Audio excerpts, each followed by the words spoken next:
Hi, we're back. Hey guys. We're gonna play another game. For those of you who are just joining us, I'm Bobby. I'm a game designer. I'm Harrison. I'm an engineer. I'm Thao. I'm our Office manager. office manager. Miscellany. Yeah. Doer of everything. Hope everyone keeps sane. I think we're just gonna get started with another game. We're gonna keep this party rolling, and Bobby's gonna play for us, and hopefully we'll see some great high-level tactics. Yeah. And we kind of want to also talk about pathing a little bit, since we haven't talked about pathing too much. Yes. We have Harrison here, and he's spent many hours on making the pathing better. So I wrote a lot of the more recent pathing code and a lot of the avoidance code. So if you have any questions or any feedback, feel free to drop it. I'll try to explain the decisions that we made, why things work, solve, and why that is interesting in the game and why that's meaningful. Yep. Well, I'll start it off. Harrison, do we have magic boxing in the game? We do. That's to try to get units to hold in formation more, so that structure that change, forcing you to sort of adjust how units are positioned. And that means that different fights are affected sort of into the game. Yep. That setup position really means like Apocalypse Blast or Line Shot. And that forces you as a player to be mindful. Yep. As opposed to some other games that really aggressively clump your units, we do try to have a little bit of rigidity in the formation. Of course, if you select something and you really click within it furiously, it's going to clump up. But as it's moving, it's going to spread out a little bit, and that's what's creating these interesting shapes. That allows us to have units that are good at picking off spellcasters, or units that have good AoE because there's a little bit more spread. Now we want to try to avoid really a huge blob versus a huge fight, or to be spread out. It helps with a couple of things. It's easier to read generally. It is more interesting at that, and it's tactical. Yep. And generally speaking, when there's more space, more white space in your units, it's going to be a little easier to select things. It's going to be a little easier to move units individually. I mean, it's really interesting. We did a pass, I don't know, a month and a half ago.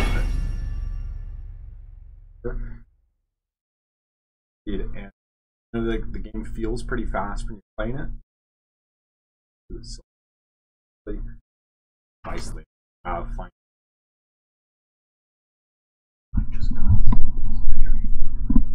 Sorry, we're getting direction from off screen.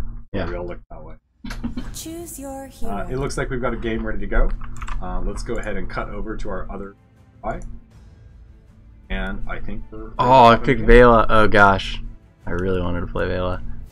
That is a rough life. Well. And... What's next? Alright, well... I really wanted to play something that was a little more fragile, fast-paced. This is ironic because the first stream I wanted to play Rhyme, and it was insta-locked. And now... Alright, we can play Rhyme. You could also give Eris a shot with some of the double converters that you can use. Yeah. Just give a good speed boost. It's true, it makes sort of my main army a little faster. I find that White's Sabers are kind of one of the better units to be multitasking with. Certainly. They're really good at sort of picking off a couple critters, getting resources, running in, running out, picking up some shards. And they have a really nice speed. The dramatic separates them across the map. It makes those cross-map plays a little easier. Oh no! Someone really didn't want to play against a streamer. They were out of that game. Well, we might get on my wish then. But Rhyme would have worked fine there as long as I went sort of more Ice Frog heavy. They both went white, which meant we were going to have a lot of a front line. It's going to be very squishy. Poke heavy, zone heavy, lots of damage, but paper thin. Okay. So hopefully you'll get Vela in the next game. We'll see. What sort of composition are you trying to build with Vela? Yeah, so my sort of overall game plan, I want to rush a couple shard boosts from my command core so that I can get a quick Tech 2, and I'm looking to harass with an ion cannon when the first Titan is up, and then squeak out some sabers on the side to give me some extra resources so I can power ability power upgrades really quickly. and so get. What sort of timetable are you looking for then? How much are you counting on critters or camp? They're pretty important, which means I need to control pretty carefully. I need to find where I can get resources safely because I'm going to be pretty fragile. So like the easy camp that's near your base is a good source for that. That's very close to you. Hard for you to punish. Yep, that's a good starting spot as I'm getting my raptors, but then pretty quick I'm going to need to get into some of the critter regions, but Vela and her raptors have a lot of range, so if someone's contesting, I should be able to use my range to leash back, poke, hopefully get the last hits on the critters. Yeah, and very early in the game, move back towards your tower as well, and keep it pretty safe, particularly with Vela with your range. And if you're sacrificing some of the early supply in your production slots that you could have gotten to these extra bio shards, but that lets you get that income pretty fast. Yep, exactly. About what time are you trying to get your tech level? Sorry to put you on the spot. Yeah, no. So I want my tech level is probably going to finish earliest around 2:30 is ideal. An engineer takes 2 minutes to build, which will get it done 4 to 4:30. The first Titan spawns at 4, so I'm probably not going to have the engineer out right when the Titan spawns, unless I get a really nice lead. Yeah. Why is that significant? What are you trying to do by having those lined up nicely? Right. If I can get those lined up nicely, I basically give my team a free tower or free control of the Titan region by forcing someone to go deal with it. They can, of course, if they choose, split off just a few units to try and deal with an ion cannon. But if I can detect that, then I can split off a few units of my own, make it a trade. So it sort of creates a check on my opponent. It says, hey, like, someone has to deal with this. It forces your opponent to choose, right? Yeah. You either stay at the Titan and try to test you there, or deal with the ion cannon, or split, but that's more micro-intensive, and they have to divide their forces. Yep. Great. It looks like we have another Q pop. We'll see if we get in a game. Well, let's cross our fingers. Yeah. Should be in good shape. Yep. So after that, the plan is sort of to power ability upgrades. Ultimately, I'm looking to go for some conduits. They do a lot of damage with their ability, with their laser. And the ability power is incredibly strong with them. So that's sort of my late game plan, to get 2 at least level 3 ability power, if not a level 4 ability power, as quickly as I can. Try to get that before the 4th Titan, and definitely flex my army strength there. Great. Well. Harrison, I think some people are having a little trouble hearing you, so... No! Let me turn this way a little bit. Choose your hero. Sorry, we're getting more off-screen direction. And you made me self-conscious about my coldness. Oh, look at this insta-lock right here. I'll try to pitch up for you guys. Yell, Harrison, yell. Okay, now here's the tricky part, is like...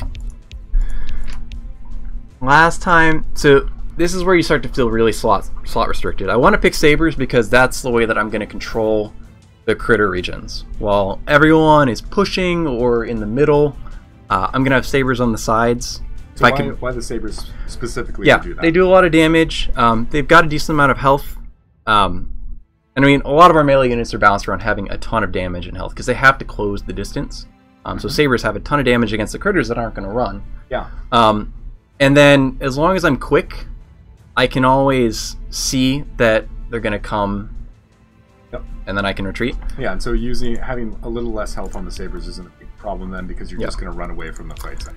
But my team looks like we've got a Celesta and we've got an Eris, and so I have a tough choice to make. I think a Rhyme or Grath would actually fit better here, but I really kind of want to play Vela, and we'll see how it goes. Okay, and you're concerned here that your team's going to be a little too fragile. A little too fragile, yeah. Celesta, whose Wisps are pretty lightweight. Eris, her Sand Stingers are lightweight. And Vela's, when you're pretty lightweight. Well, as long as you guys play very safely, that shouldn't be too big of an issue. But that's going to put a big onus on you guys to not lose any early game units. And really be efficient. Exactly. So... You're pretty good, Bobby. I think you can do it. Might be able to do it. Let's hope. So I need my engineer, definitely, for the reasons we talked about before. Patch bots are just generally good to have. I won a game without them, and I really desperately, sorely needed them. The other 2 players on my team have them. And that's going to help keep those units alive. Even if they're pretty fragile, you get an extra hit, and as long as you survive a couple, you can heal back to full. Yep. This might be reasonable. Let's try this again. What are you thinking about right now? As far as a substitute for the patch bot, and what's it going to do? I think I'm just gonna end up switching, or it's a tough call.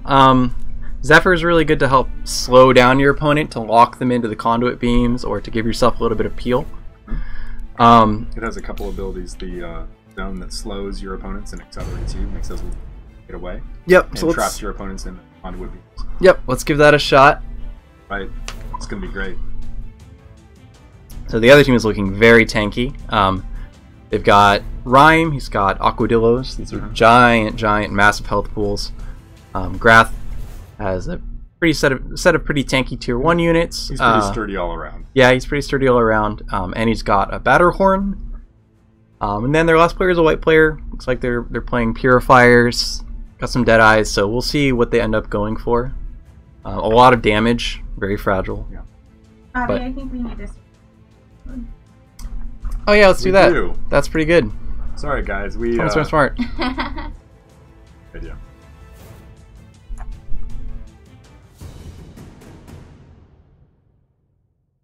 So, I mean, as far as the enemy Vela as well, if they go heavily into Purifiers, as they're very siege-oriented units that place themselves on the ground and can't move, both your Conduits and Deadeyes will be able to pick those off pretty well. So early game, Bobby's going to try to do some of these camps to get his early scrap income so that he has that early tech advantage. That's sort of the composition he wants to get to is pretty late game, pretty heavy duty, and that demands a lot of shards to be able to get there. So he's going to clear a couple of these camps quickly, doing a little bit of micro here to try to break a little shield that the critters have. They take a little less damage for a little bit of time, but if you can break the shield, that gives you more damage against them. So unfortunately, if you don't pop the shield, it does a big stun against your units. Fortunately, Bobby's pretty close to the healing tower here. You can just drop back there and heal. Often players will either split or do these together. Doing them together gives you a little better chance of always breaking the shield. Doing them apart maybe makes you a little faster to do it, but not always, and increases your chances of not breaking the shield, which is pretty bad. Unfortunately, it's happening here. Oh, God. This is a tragedy right now. This is truly embarrassing. Yeah, don't worry about it. Happens to the best of us. The stream struggle is real. Yep. That is worth saying, guys. We are not professional streamers. We are professional game developers. But hopefully we'll do a good job, and this will be entertaining to watch. Alright, so that's going to die. You need to pick up all of the little bio shards that are on the ground. Those are the sort of elements that we added to the game to clearly convey what resources you're getting and when you can collect them. And it just feels way snappier to collect when they're on the ground. So now Bobby's moving into the critter region in the upper left. His opponent doesn't look like they're here yet, but they might just be hanging outside of vision range. These critters look a little bit like the other caterpillars, but are much more docile and really don't do very much damage. Yeah, so this is pretty good for me. So I'm not getting contested here, so I'll be able to get my Tech 2 right after this pops. Yeah. Great. And so that's great. You already have enough with the sacrifice that you made for the bioshards at the base, researching those instead of some early supply. With this extra critter income, you have enough to get Tech 2. So hopefully that should line up nicely with the Titan. You might not be able to get that early engineer out, but that's, you know, adapting to some things that happen during the game is part of playing well. So we'll see what happens. So there's another critter region here. This is more towards the interior of the map, the Titan region. That makes it a lot easier to harass. So Bobby's enemies tried to come by and steal, essentially, their creep camp. So Bobby thankfully realized what was happening and pulled them back and threatened his opponent enough to get them to back off. The fight's still a little contested, but with Bobby's ally here as well, it looks like they're going to be able to coach this off pretty well. So I don't know if anyone's talked about it before, the mark ability that Vela has sort of synergizes really well with her Raptors, which are her tier 1. When you land a mark on any enemy unit, it dramatically increases the range of your Raptors, and that lets Bobby land these sort of longer range than normal shots, like right here. gets extra range against those, lets him pick off some of those retreating units very well. The mark ability also tends to grant vision, so you can use it to see like past a brush region or into fog of war. That would be a little threatening to walk into, a little scary if the map was just all dark. Unit production complete. So if you guys have any questions, in particular about pathing or anything else, just drop them in the Twitch chat and we will try to pick them up as fast as we can. I will try to multitask and do both. So the Titan just spawned, so that sort of is a big call to head to the center of the map. But you do need to watch for people coming from unexpected directions or people splitting off units that are trying to farm and get a little bit more advantage while the Titan's being contested. If your team thinks that you can sort of take a Titan better than your opponent, sometimes it's good to not bring all of your units and instead have some of them off in a side lane, either threatening an opponent's tower or threatening to get more, pressuring your opponent by getting more resources off the map. That's going to let you get more tech upgrades, more high-tech units, and more damage upgrades. It will help you later in the game. So it looks like Bobby's team is doing great on this Titan. It really got a big chunk of the enemy Titan down without taking much losses on theirs. The health pools on the Titan don't reset after the fight is over, so if you deal a lot of damage to the enemy's Titan, it'll get a little bit of a heal if they win. Importantly, if you win on yours and your opponent hasn't done much damage to it, it'll have a lot more health as it pushes towards their base, which lets you get more of an edge on destroying their structures in a pretty safe way. So this Titan will almost certainly get this first tower down, and Bobby's team has a great chance of getting 2 off of it as well. So that was, again, that's markability lets you get the extra range to land some of those snipes. Vela is a very sort of long-range snipery hero, and that's the kind of interaction that we really like to see. Similarly, Bobby just used the mark to see up into a region where he didn't have any vision. Once the vision was granted, he got a good mark on one of the units and just picked it off real fast. And that sort of makes it harder for this other Vela player to sit up there safely when he can be marked so easily and picked off. Granted, it's on a pretty lengthy cooldown, so you can't do it all the time, but... Harrison, can you talk about the strength of the Titans as the game goes on? Sure. So each sort of round of the Titan spawning, being killed, and pushing, and the other one pushing towards the enemy base, they get quite a bit stronger. So the early one is actually fairly weak. We want you to get an edge in the early game. We want that to be meaningful. But we don't want it necessarily to push clear into the enemy base. Sometimes that can happen. It can push a really long ways if your team is way ahead.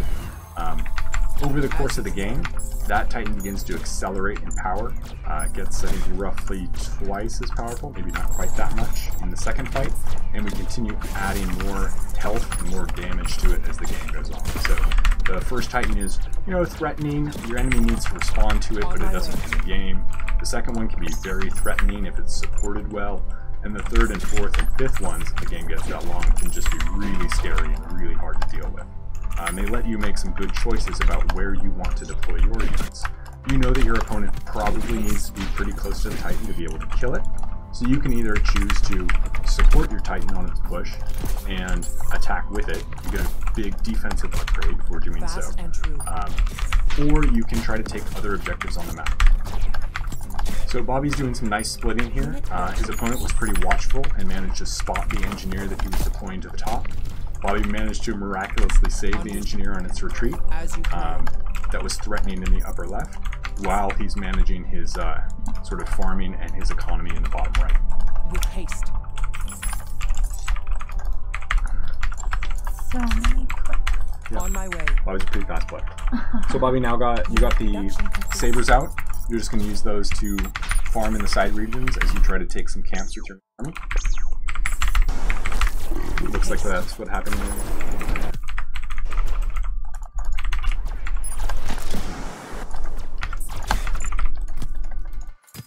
So this is the kind of nice splitting that Bobby can do, and I struggle a lot with.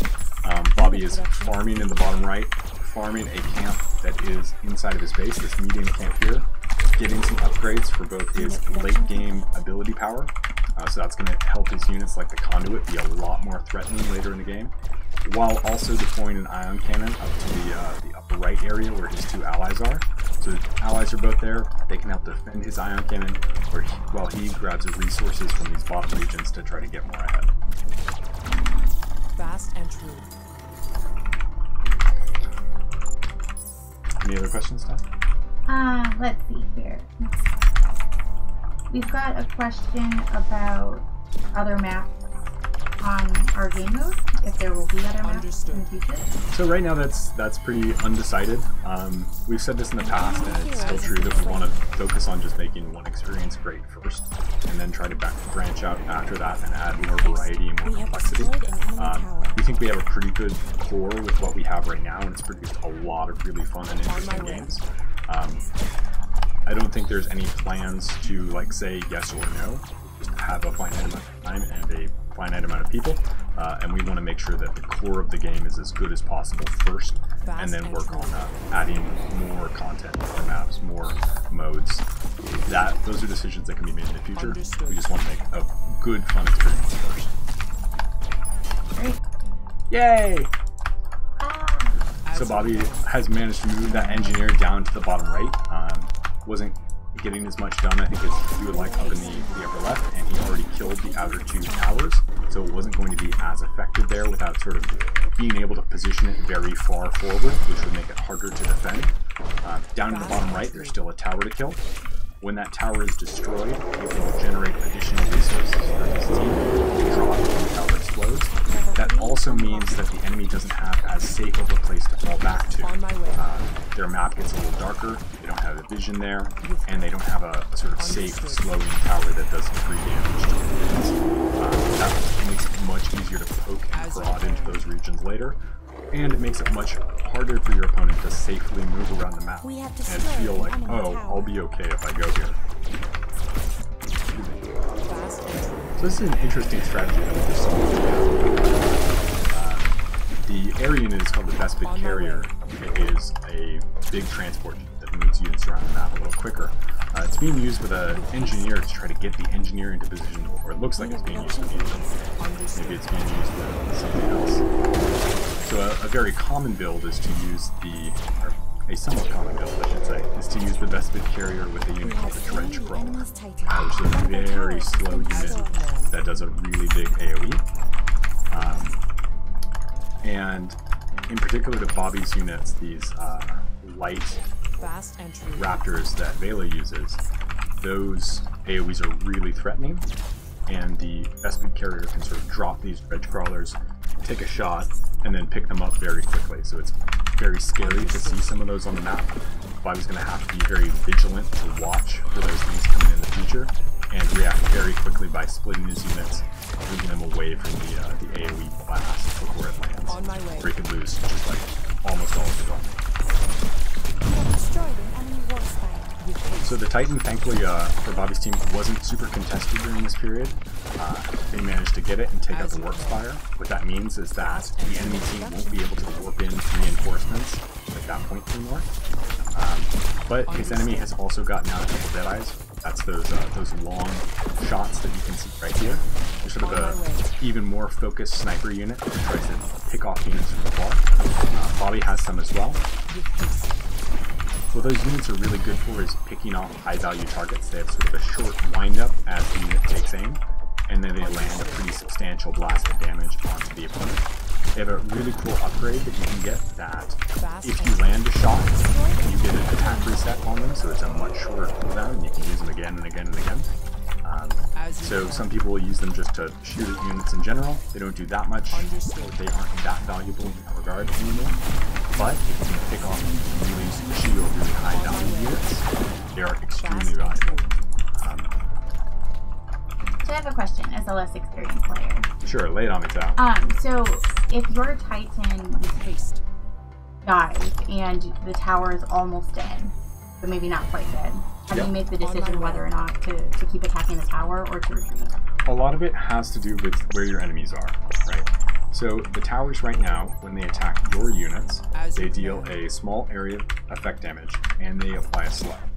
So that can be okay if you have beefy units. So Graph can do pretty well in that regard. You can dive into things without as much danger. But if your opponent is sitting right there, it makes that slow makes it very easy for them to kill you, because it's really hard for you to run away. I only asked because a couple of times a tower's almost been dead, and then I attack it right after my Titan dies, and I just completely wipe my army, and I don't kill the towers. So. Yeah, so I mean, one strategy that a lot of people use is you can push your hero to the front and move all of your other units back, and sort of keep them separated. Heroes in our game tend to be a little on the beefier side. That lets them absorb some of those tower hits without damaging the rest of your army. You can sort of split them out of the AoE. That helps, and then you can sort of get the tower down as fast as you can. But if your enemy's there, frankly, it's pretty dangerous. You often want to look and react to your opponent, and if they're there, it's probably going to be pretty hard for you. Not trying to get too greedy? That is exactly trying to get too greedy. Speaking of greed, Bobby's opponents down here are placing an ion cannon in the bottom right to try to take off the tower that Bobby's team has down here, and that's sort of generating this safe area and all of this vision for Bobby's team. But they were also trying to go for the hard camp that's down there. The hard camp has a lot of resources at it. The big unit that's on the ground, I don't remember the exact number, but it has a huge number of shards, and the flying guys have a significant amount as well. It was a little greedy because Bobby was down here and could respawn pretty easily. And so while they managed to get the big camp out of this, which is a significant amount of resources, they couldn't finish the remaining monsters before Bobby could react and push them off. So now that they've decided to retreat, he gets to farm it pretty easily with the safety of his tower behind them.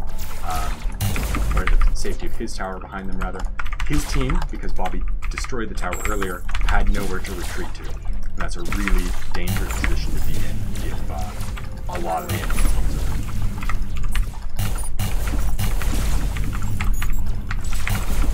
So Bobby is just clearing off the remaining critters from the map, generating some more bioshards. Any unit can pick the bioshards up, so Bobby's splitting off one of his units here to just pick those up without risking his entire army.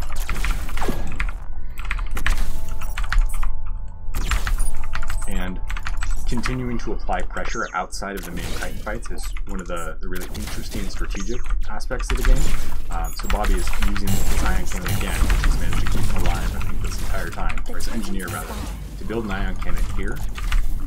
And just like Bobby talked about earlier, sort of in our pre-segment, one of the nice things about this is now his opponent sort of has a choice to make. They can either go deal with the ion cannon, which takes a couple of units to kill, or they can keep all of their units near the Titan and fight to destroy that, or destroy Bobby's army, and his allies' army, I should say. And that means that he sort of gets value both ways if he plays it right. He gets value from Titan, and he gets value from the ion cannon. And even if the opponent kills either one, he's gotten some damage done. And that's a great position. So Bobby is on top of his ion cannon, the way that I never will be. Ready to build it as soon as the other one has started to despawn. He's got the other one up and ready to go. And this is going to generate a lot of pressure on that side of the base. Because this ion cannon is further forward, it can attack more targets. So it's attacking the tower right now, but it's also in range to threaten the fire after that. And that's going to sort of generate a continuous pressure on the map that they're going to have to find a way to deal with. And that's going to let Bobby's team move with more freedom.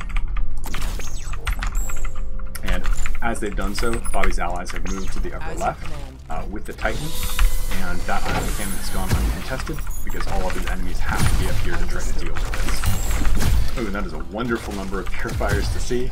The purifiers are those units bolted to the ground right there. They do a pretty good splash attack when they fire, and they do a lot of single target damage as well. But they are very immobile, so Bobby nicely picked off a couple opposing ones with his conduits. When the conduits activate their beam, they have a very strong but constant directional attack that has pretty long range, so you can sidestep out of the way.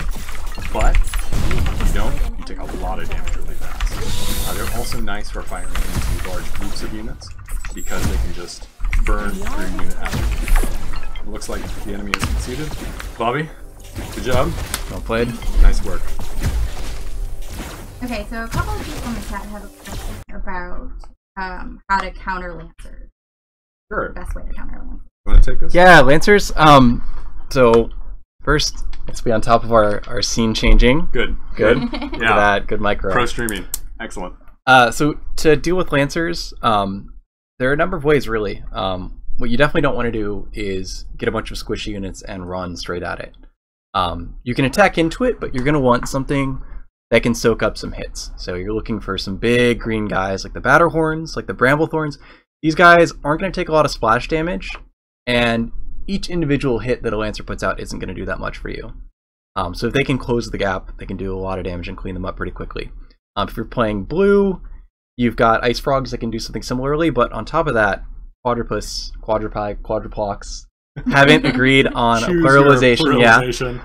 They have a number of defensive abilities, like Plated Shell can tank a ton of hits. If you just put it on an Ice Frog, run them in the mix, or use an Aquadilla to do the same thing. So basically, anything that's really big and tanky can engage into it. On the totally other end of the spectrum, you can go for more of a poke route and just do chip damage at them, because the Lancers aren't going to be really good at attacking into you.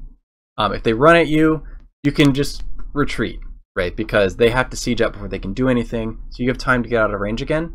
You can go for a more white approach, get some Deadeyes to snipe and pick things off, get some Conduits. I mean, a couple of the units, Purifiers, work very similarly. Right.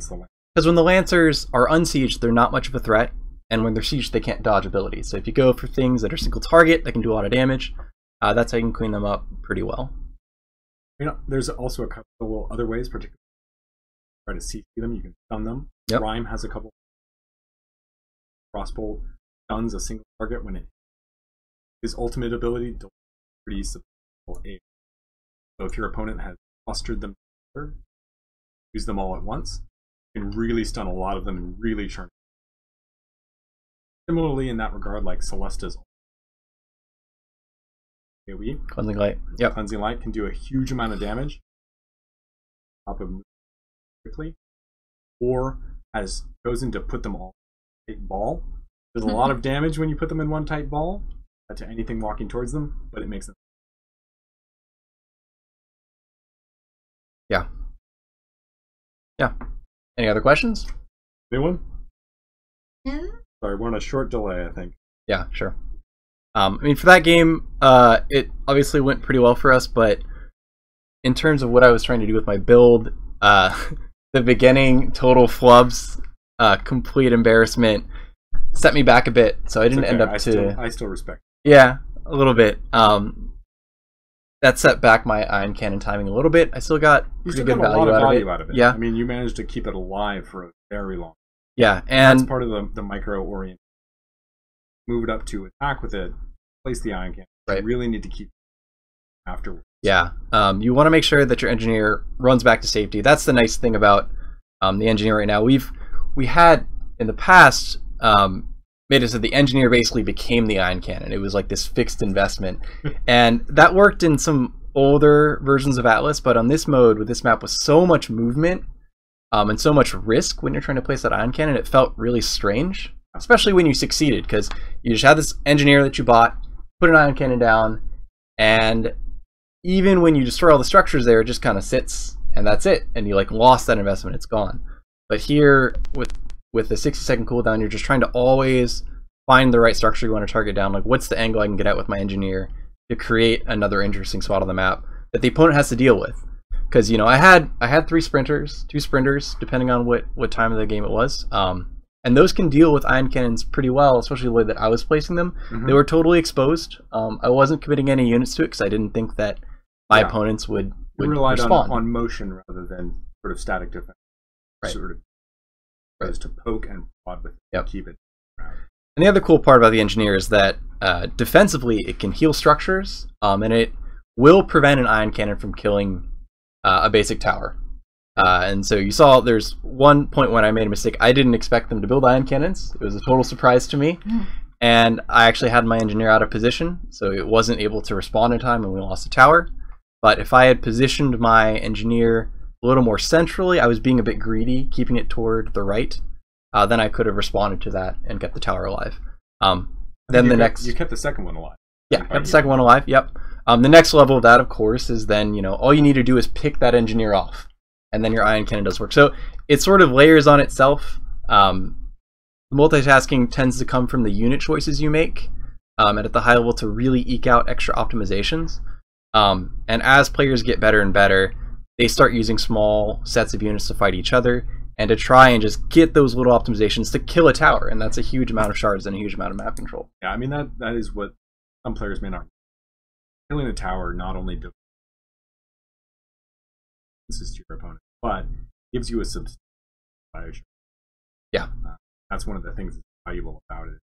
Killing a tower early gets you really ahead without sacrificing farming and clearing camp.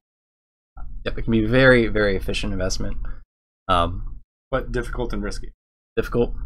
Risky, kind of, yeah. If you play really smart, then yeah, but it is difficult to execute, and if your opponent's good at defending it, it can definitely be a totally wasted cost. Yeah. Other than that, the game went alright. I hit my AP timings okay after the start, but I had to sacrifice a few other upgrades to get there. I kept canceling some of my unique upgrades so that I could make sure that I was hitting, alright, ability power 2 is finishing, now I can get 3, get it started right away. Get my tech level 4 really early so I can start ability power 4. Flipped a little bit, but I had the 3rd level of ability power about when I needed it, so that I could really just melt things really quickly. We saw at the end of the game when they had the purifiers out near their archive. It could have been pretty threatening to make your grouped up allies. Right. You really burn through those quickly. Yeah. And oddly, it would have had more of an impact if they had built more just really large tanky dudes. That's where the AP really comes into play, because you're getting the actual finishing hit on those is really important. If you let them kind of trade a few hits and back out and heal up, and trade a few hits and back out and heal up, that's pretty bad for you. Especially with our team composition, we were incredibly squishy. Yeah. But that didn't end up coming out. So if you're trading damage, you really want to kill your opponent. Right. It's like they're going to outtrade you. They may kill a substantial amount of your units, but get your units half health and then heal them.